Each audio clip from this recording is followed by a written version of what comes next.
Assalamualaikum class. Today this video is all about your OOAD's paper pattern and how you are supposed to attempt this paper. Although मैंने ये सब चीज़ें आपको काफ़ी दफ़ा class में एक्सप्लेन की हैं, लेकिन फिर भी students are asking me, so I am just totally finally going to explain it. अब आपके पास जो सबसे पहली चीज़ है वो ये है कि आपके पेपर में कोई MCQs नहीं आएंगे and there is nothing like short questions, MCQs, filling the blanks और anything. There is nothing like short. So आपके पेपर में ओनली 2 लॉन्ग क्वेश्चंस आएंगे, ईच ऑफ 20 मार्क्स. अब ईच ऑफ 20 मार्क्स में आगे आप देख लें कि होगा क्या. सबसे पहले हम फर्स्ट क्वेश्चन की बात करते हैं. Let's say this is your question number 1. Your question number 1 is about explanation of a diagram, यानी आपको किसी एक डायग्राम की एक्सप्लेनेशन देनी होगी जो मैंने पूछा होगा.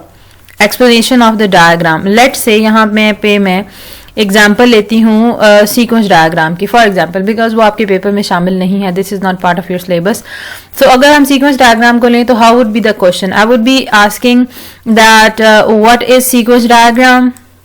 ठीक है, sequence diagram, SQD is like sequence diagram, and what are the symbols used in it. Like आपको इस क्वेश्चन को अटेम्प्ट कैसे करना है कि आपको सीक्वेंस डायग्राम क्या होती है, उसमें कौन से सिंबल्स यूज्ड होते हैं, उनको हम किस तरह बनाते हैं, हर एक सिंबल का क्या मीनिंग होता है, उसकी क्या एक्सप्लेनेशन है, उस तरह करके आपने सारी एक्सप्लेनेशन देनी है उस डायग्राम की.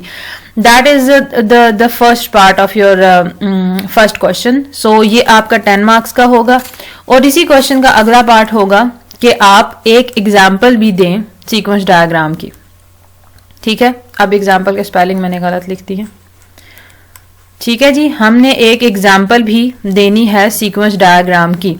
सीक्वेंस डायग्राम में बार बार इसलिए कह रही हूँ क्योंकि ये आपके पेपर में शामिल नहीं है. आपके पेपर में उस डायग्राम के बारे में पूछा जाएगा जो आपके पेपर में शामिल है, जो कि आपको पता है ऑलरेडी. अब आपने जब एग्जाम्पल देनी होगी तो उसके आगे एक लंबी सी मैंने स्टेटमेंट लिखी हुई है कि अपनी मर्जी से कोई भी एग्जाम्पल दे दें जो भी आपको पसंद है, या अपने प्रोजेक्ट की एग्जाम्पल दे दें.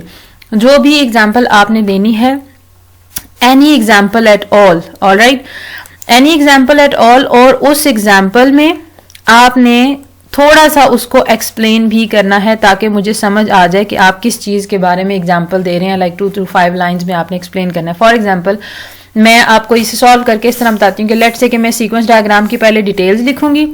पार्ट 1 में मैंने सीक्वेंस डायग्राम की सारी डिटेल्स लिख दी कि सीक्वेंस डायग्राम होती क्या है, वो बनाई क्यों जाती है, उसके क्या क्या सिंबल्स हैं एंड ऑल स्टफ.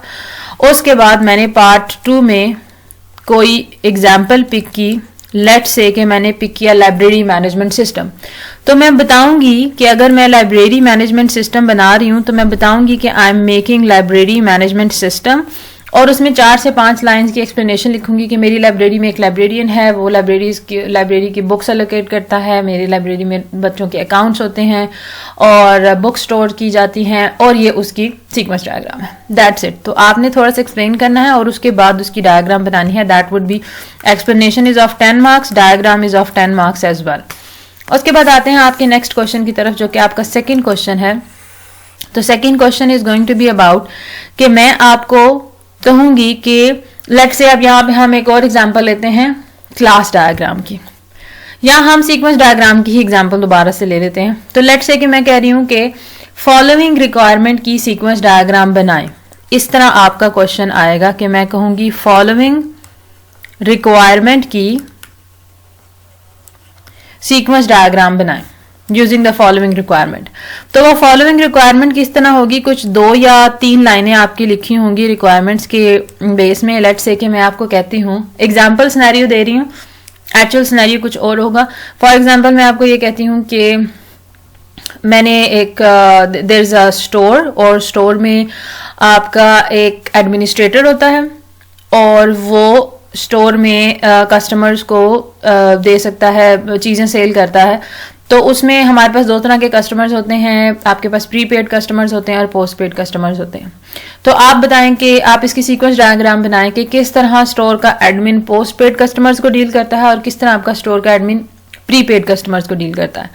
बस मतलब अब आपको अगर कहा जाए कि इसकी सीक्वेंस डायग्राम बनाएं तो ये कोई मुश्किल काम नहीं है। आपको पता है सीक्वेंस डायग्राम कैसे बनती है। आपको बस ये ध्यान रखना है कि पोस्ट पेड कस्टमर्स किस तरह डील होते हैं और प्रीपेड किस तरह होते हैं। तो इस तरह आपको कोई 2 से सिनेरियोज दिए होंगे बिल्कुल छोटे छोटे एक एक लाइन के, जिसमें आपने सिर्फ ये बताना होगा, जैसे वो कुछ भी हो सकता है, कोई सेल परचेज का सिनेरियो हो सकता है, कोई और चीज हो सकती है आपके पास। जैसे मैं कहूँ कि भाई एक यूनिवर्सिटी मैनेजमेंट सिस्टम है, तो टीचर ने पेपर चेक करने हैं, तो बताएं जी पेपर चेकिंग करने का क्या प्रोसीजर है या किस तरह चल रही है वो चीज।